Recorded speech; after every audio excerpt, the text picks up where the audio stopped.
Bismillahirrahmanirrahim. Assalamualaikum warahmatullahi wabarakatuh. Gimana kabarnya anak-anak? Semoga dalam keadaan sehat ya.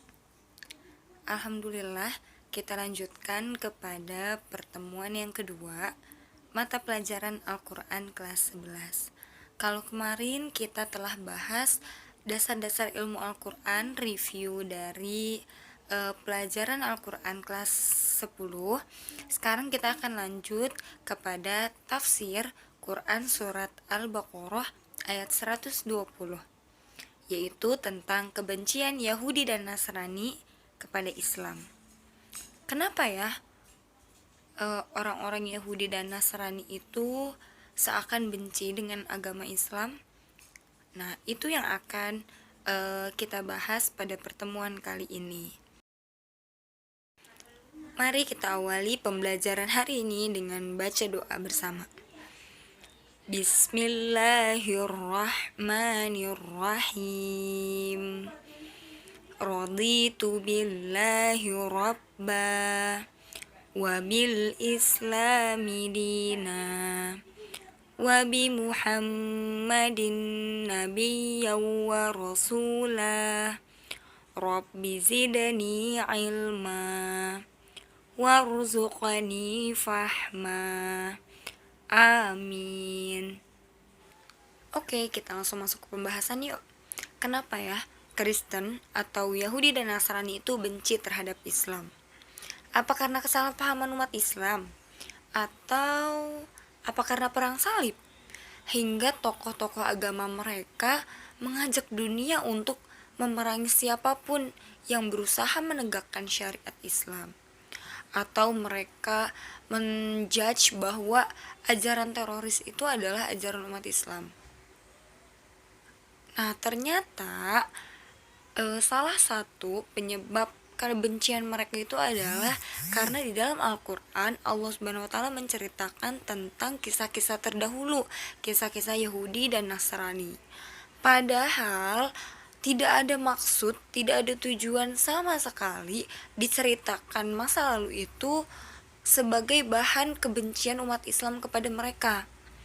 Jadi semoga kita nih sebagai umat muslim tidak salah paham ya. Kenapa sih di Quran itu banyak diceritakan, ada beberapa diceritakan tentang Yahudi dan Nasrani masa lalunya, itu bukan untuk mengobarkan kebencian, tidak, tapi itu sebagai pelajaran kita nih sebagai umatnya Nabi Muhammad, sebagai umat muslim. Semoga itu jadi pelajaran untuk kita.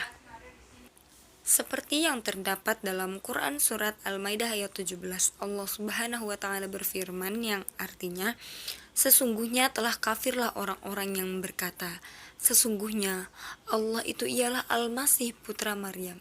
Katakanlah, maka siapakah yang dapat menghalang-halangi kehendak Allah jika Allah hendak membinasakan Al-Masih putra Maryam itu beserta ibunya dan seluruh orang-orang yang berada di bumi semuanya?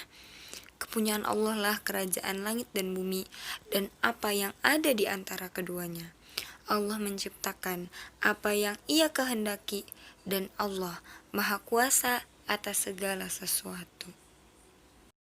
Ada peristiwa lain yang juga diabadikan oleh Allah di dalam firman-Nya, yaitu di dalam Quran surat Al-Baqarah ayat 120.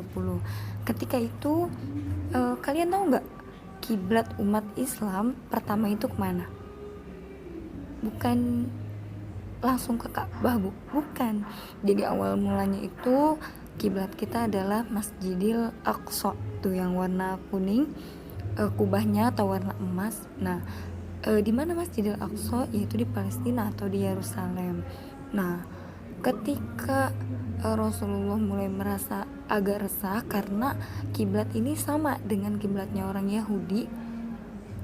Nah, Allah mengubah kiblat umat Islam menjadi ke Mekah, yaitu Masjidil Haram.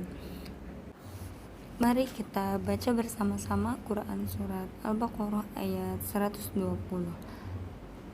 Ibu baca, kalian simak, kemudian kalian ikuti ya. A'udzu billahi minasyaitonir rajim. Yuk silakan. Bismillahirrahmanirrahim.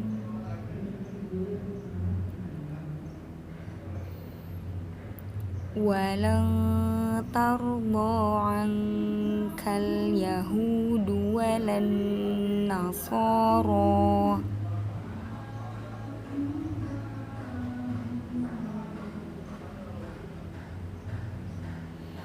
hatta tattabi'a millatahum.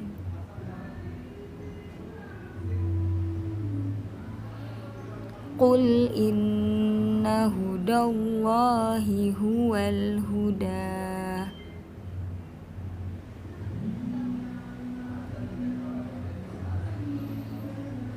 Wala in ittaba'ta ahwa'ahum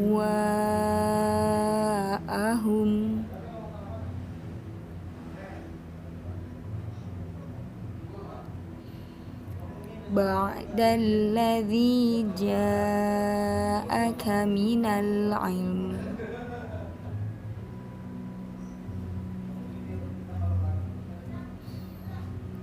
ma laka minallahi min waliyyin wala nasir. Shadaqallahul azim. Coba kita lihat artinya ya. Walang tarbo. Nah, mereka ini tidak akan senang. Angkal yahudu walan nasara, kepada kita sampai kita mengikuti Yahudi dan Nasrani. Sampai kapan? Nah, kata Allah, hatta tattabi'a millatahum, sampai kita mengikuti ajaran agama mereka. Jadi bukan sekedar kita itu pindah ke agama mereka, tapi secara halus dari ajaran-ajaran agama mereka, dari bagaimana cara berpikir mereka, bagaimana cara pandang mereka, bagaimana cara bergaul dan berpakaian mereka, yang kita kenal dengan ghazul fikri. Kemudian dilanjut, qul inna hudallahi huwal huda. Kita sebagai umat muslim katakanlah bahwa petunjuk Allah itu adalah petunjuk yang benar. Wala in ittaba'ta ahwa'ahum, ketika kita nih mengikuti kemauan mereka, ba'dalladzi ja'aka minal ilm, setelah kita tahu ilmu, malaka minallahi min waliyyin wala nasir, Allah gak akan menjadi pelindung dan penolong kita. Contoh, kita udah tahu di dalam Islam, dalam berpakaian simple, kita diatur yang penting tujuan pakaian adalah menutup aurat.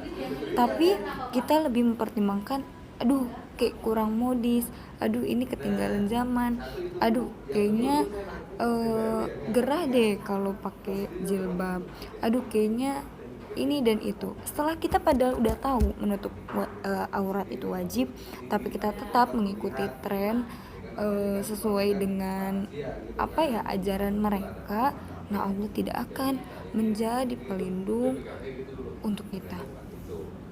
Naudzubillahi min dzalik. Semoga kita termasuk orang-orang yang senantiasa mendapatkan hidayah, istiqomah dalam menjemput hidayah itu. Amin. Gimana caranya kita untuk menjemput hidayah itu? Ya dengan banyak belajar, dengan banyak berkumpul dengan orang yang baik, agar ketika kita ingin berubah menjadi lebih baik, ada motivasi, ada dukungan, bukan malah dapat ledekan, dapat sindiran dan lain sebagainya.